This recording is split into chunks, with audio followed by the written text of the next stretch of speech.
All right, so here's a nice little double time 2-5-1 lick for you. And before we get started, I should point out that this is actually over an E flat blues. It's a tune called Blues Sunday. So the E flat chord in the recording is actually technically dominant because it's a blues, but everything that he's playing is using the major 7. So I just wrote it as if it was a 2-5-1 to a major 7 chord as opposed to a dominant, just so that way if you want to take this lick and try to move it through some different keys and stuff, it'll work for any major 2-5-1. But technically the recording is doing dominant, but goes to show you that you can get away with a lot. You can play the major 7 instead of the flatted 7th over a dominant chord, and if the stuff you're playing sounds good, then it works, But we're going to start with our pointer finger on G, and everything just starts right on beat 1 of the F minor chord. So pointer finger on G, then ring finger goes to E on the second string, and then hammer on to the pinky on F. Pick G again, and then pick A flat with your middle finger. And then right here, my pointer finger is going to go to the B note on the 3rd string, 4th fret, and you hammer on to C with your middle finger. And then pointer finger goes to E flat. Alright, so if we look at that so far in terms of what's going on against the F minor chord, it's the 9, intervallically it's the 9, major 7, root, 9, flatted 3rd, flat 5, natural 5, right? So right there you see a little chromaticism, he's doing a half step below the 5. Now right here is really cool. So what this is, you put your pinky up on G on the 2nd string, and you just go down chromatically all the way down to E flat. So pinky, ring, middle, pointer, and then the pointer slides down from E to E flat. So I'm picking the first 4 notes, and then I slide down one. And then from there I go down an F minor 7 arpeggio. So middle finger goes to C, ring finger on A flat, and then pointer finger down on F on the same string. And I'm picking all those notes. So the only note that I'm not picking in that entire line, that one slide from the E to the E flat. So, really pretty line. And that's all that he plays over the F minor chord. So after that we go to the B flat dominant chord. So in terms of what we got, we have that opening part that we already discussed. And then right here, chromatic straight down from the 9 to the flatted 7th, and then when he lands on the flatted 7th, he just goes down an F minor 7 arpeggio.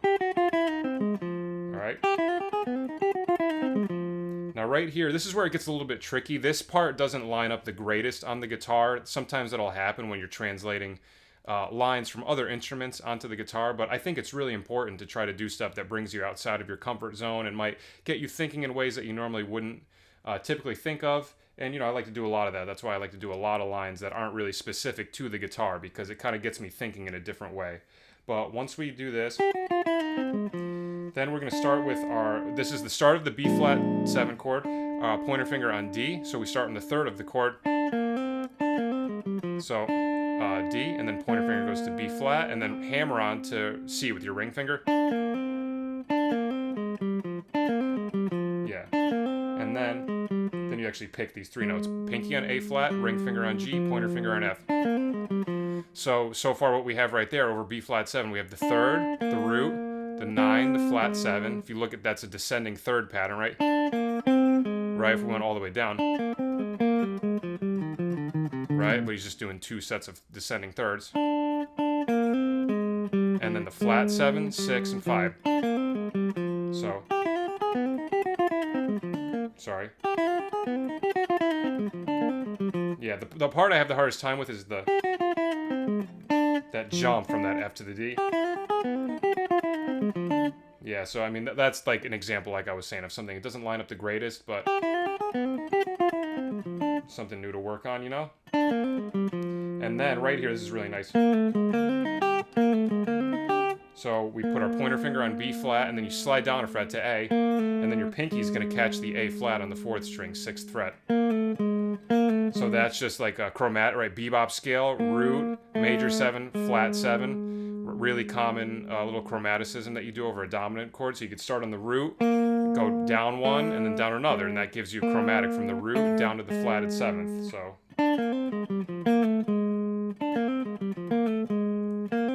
And then from here we do this nice arpeggio. So it kind of looks like this, like A flat major 7, but he's adding a B as well. So pinky on A flat, pointer finger on B flat, hammer on the ring to C, middle finger on E flat, pointer finger on G.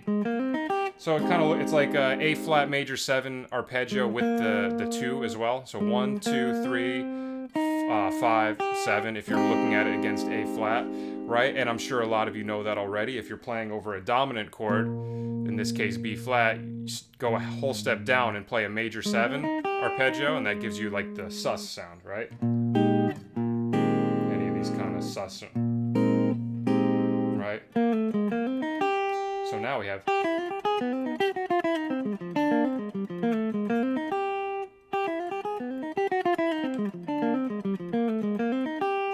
Okay, and then I really like this ending. These last 3 notes, really pretty. So this is and 4 and the last 3 notes of the B flat dominant 7 chord. So middle finger goes on B on the 3rd string, hammer onto C with your ring, and then put your pinky on F on the 2nd string. So that's a really nice way to resolve down to that E flat, which is what we get to on the next chord. Because if you look at it against the B flat chord, it's the flat 9, natural 9, and then 5. So that, I like that a lot because it creates this really pretty, I like that the way it resolves with that chromaticism at the beginning and then landing down on the E flat. So we have.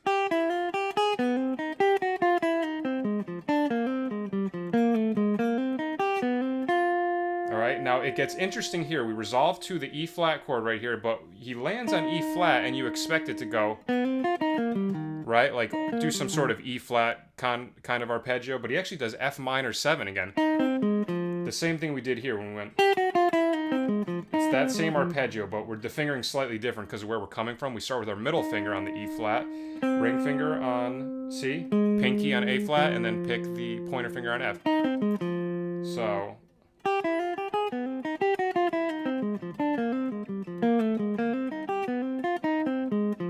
So that's interesting because he's playing F minor 7 when we get to the 1 chord, right? So he's doing like a delayed resolution. He's still thinking over the 5 chord or the 2 chord. 2 and 5 are very similar. It's basically just tension that eventually gets resolved to the 1 chord. So I kind of consider them interchangeable at a certain point.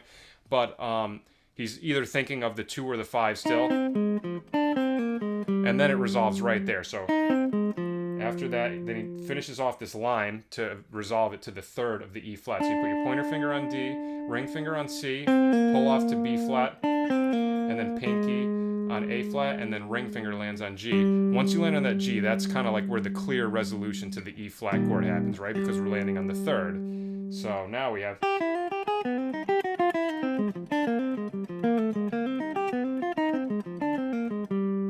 Okay, and then a little bit more. Nice little bebop-y kind of line. Pointer finger on B flat, ring finger hammers onto C, pointer finger on D, pinky on F, pick D again, middle finger on E flat.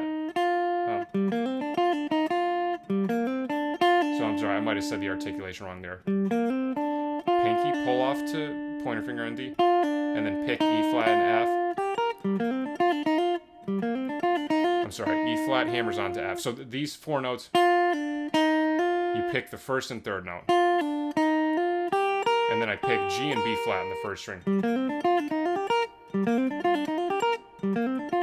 That's really nice. So in terms of looking at that against E flat, like I was saying, there's D naturals all over the place. So it's has more of a major 7 kind of sound to it, even though it's happening over a blues. So 3rd, intervallically 3rd, 5th, 6th, 7, 9, 7, 1, 2, 3, 5. Okay, let me do the whole line slow a couple times, then I'll speed it up.